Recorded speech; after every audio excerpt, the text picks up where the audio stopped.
Hi guys, good afternoon and welcome back once again to the EdWord. I'm your host Eddie and welcome to another Walking Dead filled video here on the EdWord, where in today's video I'll be discussing my spoiler filled review for the latest and very good episode of the anthology show Tales of the Walking Dead, with today's episode being another look at the backstory of Lydia and her mother. We all know her, Alpha the Whisperer. Now, before I get into all of that, of course, please be warned, this is a spoiler-filled review. So if you're not caught up on Tales of the Walking Dead by the newest episode, which dropped technically today on AMC Plus, but will then drop next week on regular AMC, you may not want to keep watching and listening, as I will be discussing spoilers, plot details, character reveals, all that jazz. That being said, you have been warned. You know, I gotta say, I really enjoyed the setting of this episode. We've seen boats in this franchise before, but we haven't really spent enough time. I feel like we haven't spent enough time on them. You could say we spent an adequate amount of time on the boat Abigail in season 2 of Fear the Walking Dead, but I don't know if that was as compelling as seeing like an old-time steamboat from like back in the early 19th century or something, with like clothes that were still left behind or something like that. And it was a setting for where people lived to avoid walkers. I'm like, on a pond or in a swamp, surrounded by the dead and alligators and snakes, but safety on a boat. Interesting. Okay, I like the setting of this. So I just liked the physical environment that Dee, as I guess her name was, or she was known before becoming Alpha, that Dee and her daughter had taken refuge on for about a year, but Dee was still very much an outsider and still fairly anti-establishment and anti-civilization. She was already warming herself up to become what she would become, which would be the leader of the Whisperers, Alpha. So I liked this episode. It was exciting and had a lot of character intrigue. I gotta say, I rather enjoyed the outfits of our antagonistic group who tries to take over the boat. They all look like scuba divers. They may not necessarily be scuba divers, but these guys were clearly prepared or ready to go into the water because they had like scuba diver gear on, like those one-piece wetsuit deals. So we haven't seen many uniformed characters in this franchise. We've seen a couple here and there, but I gotta say, I liked the look of the antagonistic group, and they had spear guns and shit like that. They had regular guns too, but I think one of them had a spear gun or something. So I liked how these guys may have looked like scuba divers, but they weren't necessarily scuba divers. They were just prepared survivors wearing wetsuits in a very swampy environment.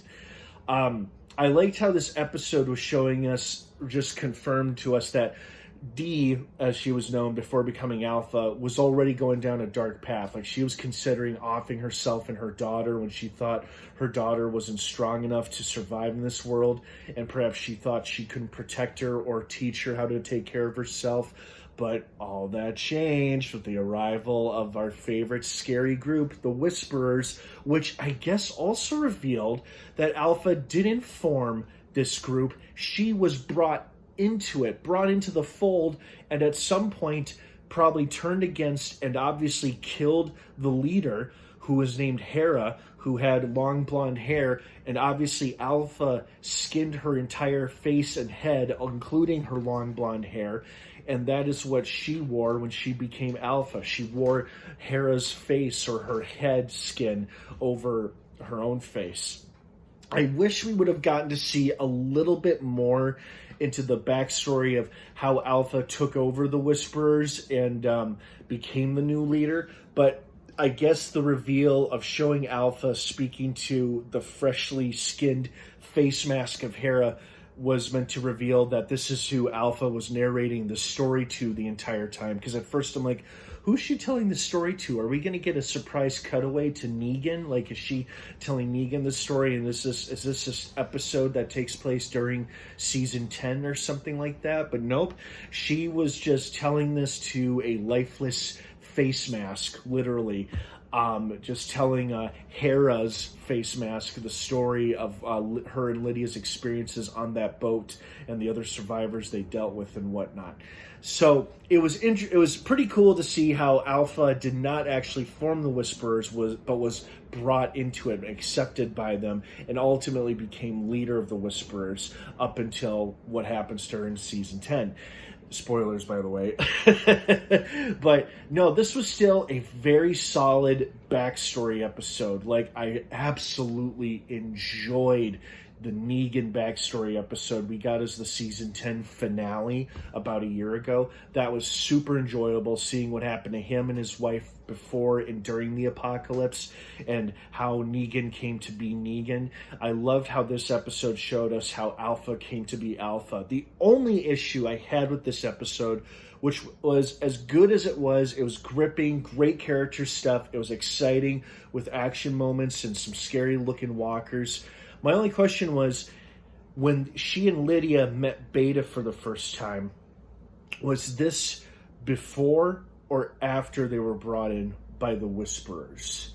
Like, maybe did they leave the Whisperers for a brief moment and then they encountered Beta and then they brought Beta with them back to the Whisperers? Is that what happened? Because I'm frankly it's a little unclear to me, because we got a backstory episode early on in season 10 of The Walking Dead showing how Alpha Lydia met Beta and how Beta and Alpha became friends and allies. So I'm curious as to how that falls into the timeline here, but maybe I'm just overthinking it. I mean, it's really not that big a deal, but to me, it kind of matters.